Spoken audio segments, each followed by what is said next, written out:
अजीत पांडे जी, प्रयागराज से। राधा वल्लभ श्री हरिवंश। महाराज जी, आपके चरणों में कोटि-कोटि प्रणाम। महाराज जी, मैं एक विद्यार्थी हूँ। महाराज जी, मेरे अंदर ये बात चलती रहती है कि बहुत सारे मेरी पदों की प्राप्ति हो, बट मन भटकता रहता है कैसे अपने लक्ष्य की प्राप्ति करूँ। बट मैं भगवत मार्ग भी छोड़ना नहीं चाहता। महाराज जी, दोनों का समावेश करते हुए मैं कैसे अपने उस लक्ष्य की प्राप्ति भी करूँ जो एक संसार में मेरे अंदर श्री जी प्रेरणा करते हैं? श्री भगवान ने कहा है, अनेक चित्त विभ्रांता मोहजाल समावृता। हमारी चित्त वृत्ति भ्रांत हो चुकी है अनेकता में। हमें बहुत से नाम रूप, जड़ चैतन्य, अच्छा बुरा, गुण अवगुण, ये सब कुछ दिख रहा है। मोहजाल समावृता, मोह माने अज्ञान होता है, अविद्या होती है। इससे हमारी बुद्धि आवृत, आवृत माने ढक गई है। ढक जाने के कारण जो है वो दिख नहीं रहा है। कौन? भगवान कह रहे, मत्तः परतरम नान्यत् किंचिदस्ति धनंजय। इस संपूर्ण सृष्टि में मेरे सिवा कोई नहीं है। जब सृष्टि प्रभु ने रची तो किसी बाह्य सामग्री का कहीं भी किंचन मात्र कुछ नहीं था। जो अभी दिखाई दे रहा है वो सब मेरे प्रभु ही बने हुए हैं, प्रभु ही बनाने वाले हैं, प्रभु ही बनने वाले हैं।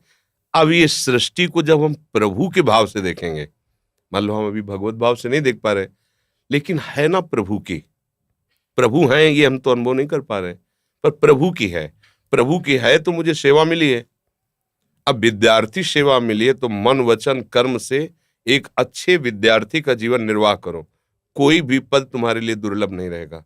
यदि आप मन वचन कर्म से विद्या को भगवान का स्वरूप मानकर अपना कर्तव्य भगवान की प्रसन्नता का हेतु रख करके विद्या अध्ययन करोगे तो विद्या भगवान प्रदान करते हैं।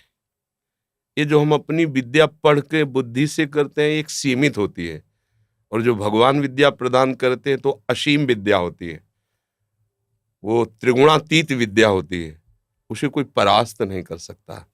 तो इसलिए बच्चा, विद्या भगवान का स्वरूप है, अध्ययन करना हमारी सेवा है। और हम किसी पद में पहुंचे या न पहुंचे, बात समझो, हम भारत देश में पूजा करने के लिए पैदा हुए हैं। ये भारत देश हमारा पूजा स्थान है। प्रत्येक प्राणी हमारा पूज्य है।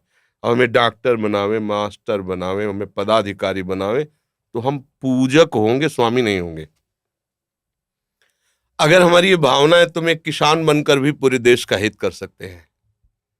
हमें एक डॉक्टर बनकर, एक मास्टर बनकर हम अपने भगवान की पूजा कर सकते। अगर पदाधिकारी का अभिमान पोषण करने के लिए पद और अपनी वासनाओं की पूर्ति के लिए, तो पद की आकांक्षा मत करना। और अगर है कि हम अपने भारत देश के पूजा गृह हमारे भगवान का, हम यहाँ पूजा करना चाहते हैं, हमें कोई ऐसा पद मिले, ऐसा कोई शासन विभाग मिले, ऐसा कोई सेवा विभाग मिले जिससे बहुत लोगों को, जो गरीब हैं, अशिक्षित हैं, जिनको हम सुख पहुंचा सकते हैं, हमें ऐसा भगवान पद दे और मैं वह सेवा करूं, तो निश्चित वो पद मिल जाएगा। और अगर वो पद अपने अभिमान बढ़ाने के लिए मिले और अपनी वासनाओं के पोषण के लिए मिले तो तुम्हारी दुर्गति कारण बन जाएगा। चाहे जितने बड़े पद में बैठे हो, अगर आप कहीं दूसरों का शोषण करने लगे, अधर्म द्वारा चलने लगे, तो आपकी दुर्गति हो जाएगी। क्योंकि ये पुण्य बल से कुछ समय के लिए मिला है, इसके बाद हट जाएगा। जब शरीर ही नहीं रहेगा तो ये पद कैसे रहेगा? और हमें शरीर मिला परम पद के लिए, जिसको कभी कोई भी नहीं हटा सकता, अविचल अविनाशी पद के लिए। तो ये संपूर्ण सृष्टि भगवान की ही सेवा है। इसको हम अलग न लें कि माला चलाना एक अलग बात है और हल चलाना या और कार्य करना अलग बात, दोनों एक बात है। वो प्रभु का पार्षद माला चला के प्रभु को प्रसन्न कर रहा है, एक प्रभु का पार्षद बॉर्डर पे खड़ा होकर के गोली चला करके वो भगवान की सेवा कर रहा है। उसमें कोई अंतर नहीं। तो इसमें ये दो विभाग हो ही नहीं सकते कि एक संसार विभाग हो गया, एक भगवान का विभाग, तब तो बड़ा गलत हो जाएगा।